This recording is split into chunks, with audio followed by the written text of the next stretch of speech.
Pada suatu malam, di tengah tidurnya yang lelap, Jaka Tarub bermimpi buruk sekali. Tidak! Syukurlah, itu semua cuma mimpi. Apa arti dari mimpi itu? Apakah akan ada musibah yang akan datang? Semoga saja itu tidak terjadi. Mimpi kan cuma bunga tidur. Saat Jaka Tarub sedang melamun, tiba-tiba terdengar ayam jantan berkokok menandakan hari sudah pagi. Ibu Jaka Tarub pun terbangun dari tidurnya. Ia tidak sengaja melihat anaknya yang sedang melamun dengan gelisah. Ia pun menghampirinya. Ada apa anakku? Mengapa engkau nampak begitu gelisah? Apakah ada masalah yang terjadi? Ceritakanlah pada ibu, mungkin ibu bisa membantu. Tidak ada apa-apa kok Bu, aku baik-baik saja. Itu mungkin cuma perasaan ibu saja. Sudahlah, jangan dipikirkan. Jaka mandi dulu ya. Sepertinya ada yang mengganggu pikirannya. Mungkin karena ia belum menikah. Kasihan sekali anakku. Aku harus mencarikan pasangan untuknya.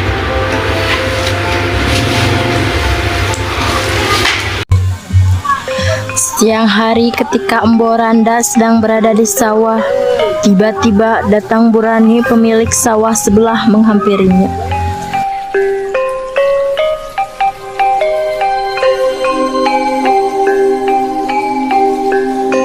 Bo, mengapa anakmu sampai saat ini belum menikah juga? Entah. Ada apa kamu menanyakan itu? Tidak ada apa-apa, Mbok. Aku cuma bermaksud menjodohkan anakku, Sularaswati. Hah? Iya, aku setuju. Tapi sebaiknya kita bertanya dulu pada anak kita masing-masing. Iya, baik. Saya pikir yang dikatakan Boranda benar. Kita tanyakan dulu pada anak kita masing-masing. Hari berganti hari, Embo Randa belum juga menemukan waktu yang tepat untuk membicarakan rencana perjodohan Jaka Tarub dan Laraswati. Ia takut Jaka Tarub tersinggung. Mungkin juga Jaka Tarub telah memiliki calon istri yang belum dikenalkan padanya. Lama-kelamaan Embo Randa lupa akan niatnya semula. Jaka Tarub adalah seorang pemuda yang sangat senang berburu. Ia juga seorang pemburu yang handal. Keahliannya itu diperolehnya dari mendiang ayahnya. Pagi itu Jaka Tarub telah siap berburu ke hutan.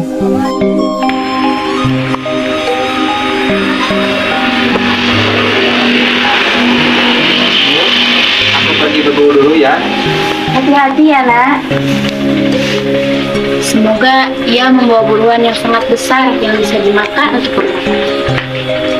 Aku istirahat dulu.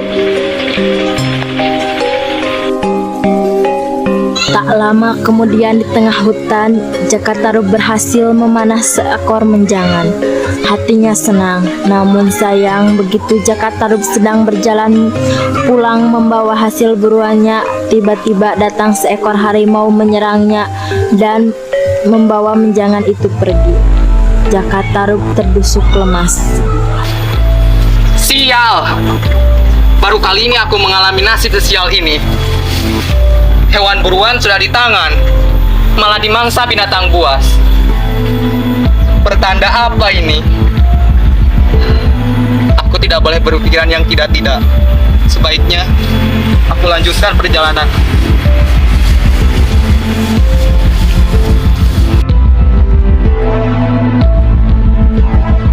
Sial belum mau meninggalkan Jaka Tarub. Setelah berjalan dan menunggu beberapa kali, aku capek sekali. Tak seekor hewan buruan pun yang melintas di depanku, sedangkan matahari semakin meninggi. Duh, aku lapar sekali. Sebaiknya aku pulang saja. Biarlah meskipun aku tidak membawa hewan buruan, semoga ibuku nanti bisa mengerti keadaanku. ketika Jaka Tarub mulai memasuki desanya. Ada apa ini? Kenapa Bu Rani ada di depan rumahku? Apa yang sebenarnya terjadi?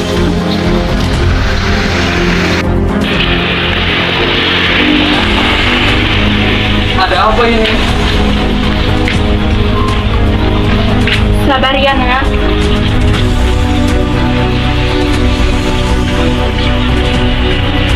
Ibu. Ibu. Ibu. Ibu.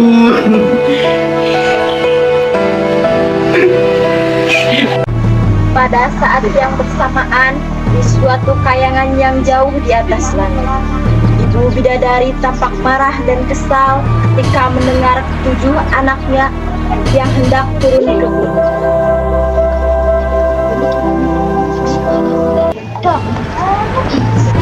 Apa yang sedang kalian bicarakan? Ibu, jangan marah-marah dulu. Dengarkan penjelasan kami. Ya Ibu, kami juga ingin pergi ke bumi bukan tanpa suatu alasan. Apa sebenarnya alasan kalian ingin pergi ke bumi? Sebenarnya kami ingin pergi ke bumi karena kami sudah bosan berada di kayangan ini. Iya, itu benar sekali. Kami butuh suasana baru dan tempat baru untuk dikunjungi. Kami dengar di bumi ada banyak sungai dan danau yang sangat indah. Itu alasan kami ingin pergi ke bumi, Ibu. Kami harap Ibu dapat memberi izin kepada kami untuk pergi ke bumi. Jadi, itu alasan kalian ingin pergi ke bumi. Dengar baik-baik. Ibu tidak akan izinkan kalian pergi ke bumi.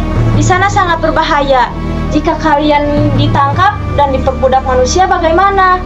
Lagi pula, jika nanti kalian kehilangan selendang yang saat ini kalian gunakan, kalian tidak bisa kembali ke kayangan ini lagi. Kami janji, kami akan berhati-hati ketika di bumi nanti. Kami juga akan menjaga selendang kami baik-baik. Kami hanya ingin berkunjung, bukan menetap. Kami juga tidak berniat untuk bertemu manusia. Kami hanya ingin bersenang-senang untuk menghilangkan rasa bosan. Ibu jangan khawatir, kami akan menjaga diri baik-baik. Tapi perkataan Ibu ada benarnya juga. Sebaiknya kita dengarkan perkataan Ibu saja. Ya, Nawangwulan benar. Sudah seharusnya kalian mendengarkan perkataan Ibu. Jangan membantah kalau kalian tidak ingin menyesal.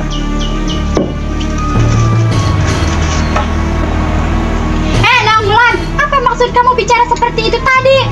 Kau menghancurkan rencana kita untuk pergi ke bumi. Padahal tadi Ibu ingin memberi kita izin. Kenapa kamu malah berbicara seperti itu? Sudahlah, kalian jangan menyudutkan Nawangwulan begitu. Lagi pula, Nawangwulan memang benar. Kita seharusnya menuruti perkataan Ibu. Maafkan aku semuanya. Aku tidak bermaksud untuk menghancurkan rencana kita. Tapi aku hanya ingin memberi saran yang terbaik bagi kita semua. Sudahlah Nawangwulan, kamu tidak perlu meminta maaf seperti itu. Lagi pula saran yang kamu berikan memang yang terbaik untuk kita lakukan saat ini. Nawangwulan sangat merasa bersalah. Dia merasa karena sarannya lah rencana mereka untuk pergi ke bumi batal terjadi. Nawangwulan melamun memikirkan apa yang harus ia lakukan agar rencana mereka untuk pergi ke bumi terlaksana. Apa yang harus aku lakukan supaya ibu memberi izin untuk ke bumi?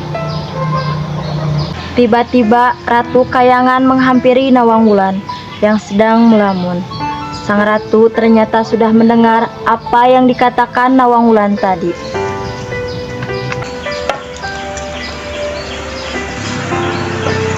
Nawangwulan, jangan bersedih begitu. Ibu sudah mendengar isi hatimu. Ibu akan izinkan kalian semua pergi ke bumi. Ibu mungkin terlalu egois, tapi itu Ibu lakukan karena Ibu sayang pada kalian. Jadi jaga diri baik-baik ya saat di bumi nanti. Terima kasih Ibu. Ratu sudah memberi izin Nawangwulan dan keenam bidadari lainnya pergi menuju ke bumi. Di sungai ini, darat ini sudah sebesar bumi. Semua suasana dan tempat yang fokus di danau. Bagaimana jika kita main air di sana?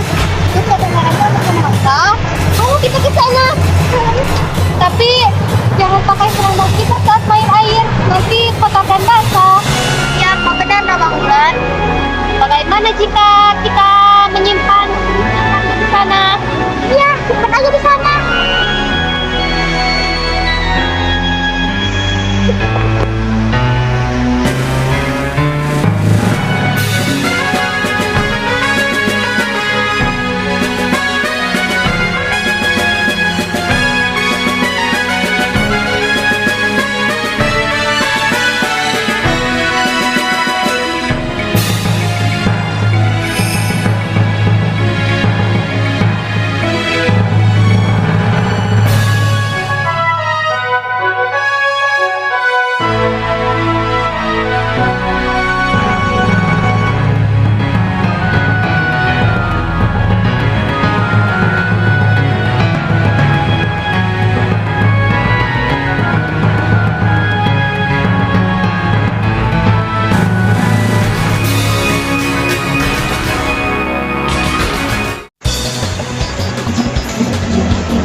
Wah, kebetulan ada sungai.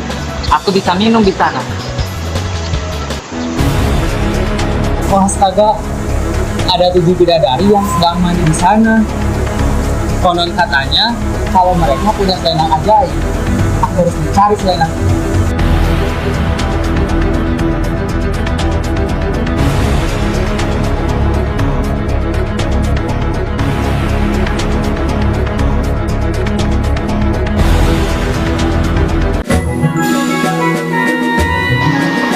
Harusnya tadi lihat aku ketemu dengan yang tidak. Aku tidak sabar menceritakan pengalaman kita pada ibu.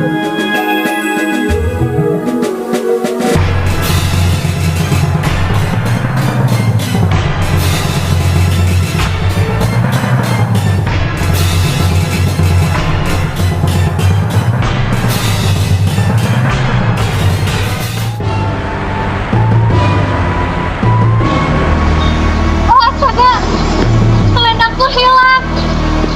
Di mana selendangku? Tadi kau simpan di mana? Kau bisa hilang? Tadi kau simpan di sini. Tadi sudah hampir malam, kita tidak bisa pulang ke Kayangan. Iya betul sekali, ibu bisa marah. Kalian duluan saja pulang ke Kayangan. Aku akan mencari selendangku dulu. Jangan khawatir, aku pasti akan menemukannya. Kamu pulang duluan. Maafkan kami tidak bisa memakai mencuri selendangmu. Enggak, kau segera menemukan selendangmu. Ya, sampai jumpa nanti. Keenam bidadari pun pulang ke Kayangan meninggalkan Nawang Wulan sendiri di sungai. Nawang Wulan mencari selendangnya kemana-mana, namun ia belum berhasil untuk menemukannya. Matahari mulai terbenam. Nawang Wulan nampak putus asa. Ia menangis di hutan karena tidak tahu apa yang harus ia lakukan.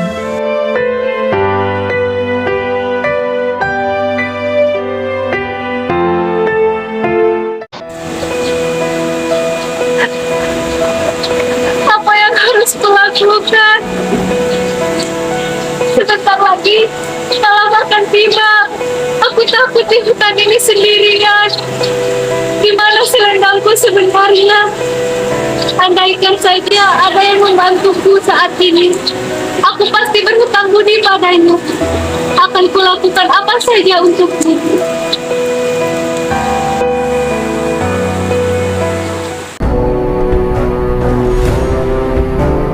Jangan sedih, wahai Nona. Aku bersedia untuk membantumu. Siapa kau? Namaku Jakataru. Aku kebetulan sedang berburu di sini. Aku Nawang Wulan. Benarkah kau mau membantuku? Iya, tapi dengan satu syarat. Apa itu? Aku siap melakukan apa saja. Kau harus menikah denganku dan menjadi istriku. Baiklah, aku bersedia. Setelah mendengar jawaban Nawang Wulan yang bersedia untuk menjadi istrinya, Jakatarup pun mengajak Nawang Wulan untuk pulang ke rumahnya. Jakatarup dan Nawang Wulan pun menikah. Hari berganti hari, bulan berganti bulan. Tak terasa rumah tangga Jakatarup dan Nawang Wulan telah dikarunia seorang putri yang diberi nama Nawangsi. Tak seorang pun penduduk desa yang mencurigai siapa sebenarnya Nawang Wulan. Jakatarup mengakui istrinya itu sebagai gadis yang berasal dari sebuah desa yang jauh dari kampungnya. Sejak menikah dengan Nawang Wulan, Jakatarup merasa sangat bahagia. Namun, ada satu hal yang mengganggu pikirannya selama ini. Walau dimasak setiap hari, mengapa padi di lumbung kelihatannya tidak berkurang ya? Justru lama-lama malah semakin meninggi.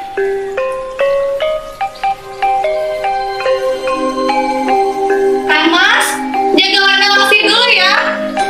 Mencuci dulu, tutup bungkusan nasi yang sedang dimasak. Jangan dibuka ya.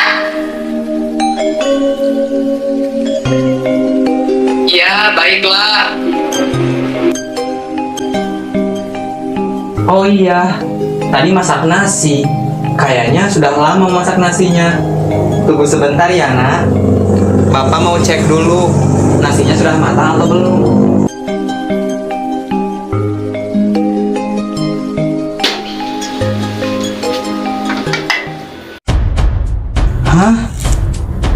Dalam kukusan nasi ini hanya ada setangkai padi. Nawang Wulan hanya memasak setangkai padi. Apa maksudnya? Aku tidak mengerti. Kang Mas, kenapa kau melanggar pesanku? Hilanglah sudah kesaktianku untuk merubah setangkai padi ini menjadi sebakul nasi. Duh! Sekarang aku harus gimana? Mulai sekarang, aku harus menumbuk padi untuk kita masak. Karena itu, kau harus menyediakan lesung untukku. Maafkan aku menyesal telah menghiraukan perkataanmu. Ya, apa mau dikata, semua sudah terlambat. Mulai hari ini, aku harus menumbuk padi setiap hari untuk kita masak.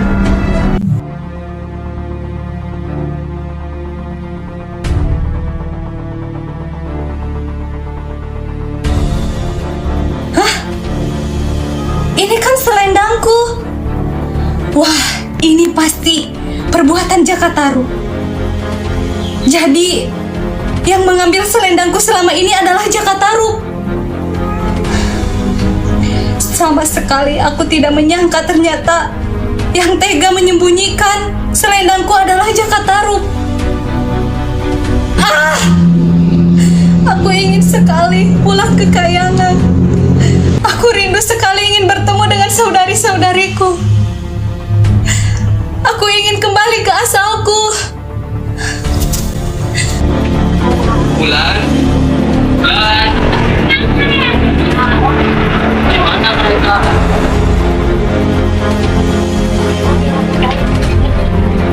Hari sudah menjelang malam, tapi tak kutemukan Nawang Wulan dan Nawangsi. Di mana mereka?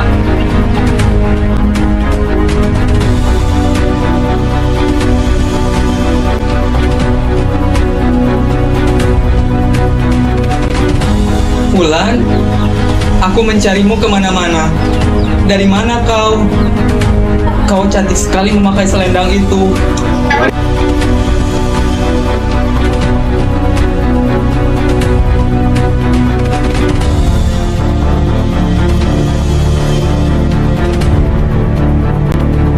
Kenapa kau sangat tega sekali padaku, Jakataru? Maafkan aku, Nawang Wulan. Aku menyesal. Sekarang kau harus menanggung akibat perbuatanmu, Jakataru. Aku kembali ke Kayangan karena sesungguhnya aku ini seorang bidadari. Tempatku bukan di sini. Kau harus mengasuh Nawangsi, Jakataru. Mulai saat ini kita bukan suami istri lagi. Dan ini aku serahkan Nawangsi padamu.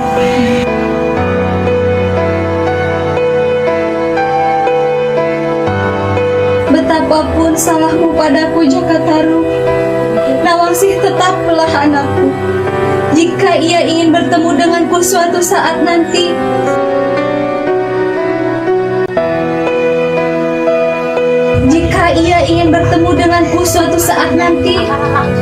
bakarlah batang padi ini, maka aku akan turun menemuinya. Hanya satu syarat, kau tidak boleh bersama Nawangsi ketika membakar padi ini. Biarkan ia seorang diri di dekat batang padi yang dibakar. Iya, Nawang Wulan. Aku akan menuruti perkataanmu. Jakatarup hanya bisa menahan kesedihannya dengan sangat. Ia ingin terlihat tegar. Setelah Jakatarup mengatakan kesanggupannya untuk tidak bertemu lagi dengan Nawang Wulan, sang bidadari pun terbang meninggalkan dirinya dan Nawangsi. Jakatarup hanya sanggup menatap kepergian Nawang Wulan sambil mendekap Nawangsi. Sungguh kesalahannya tidak termaafkan. Tiada hal lain yang dapat dilakukannya saat ini selain merawat Nawangsi dengan baik seperti pesan Nawang Wulan.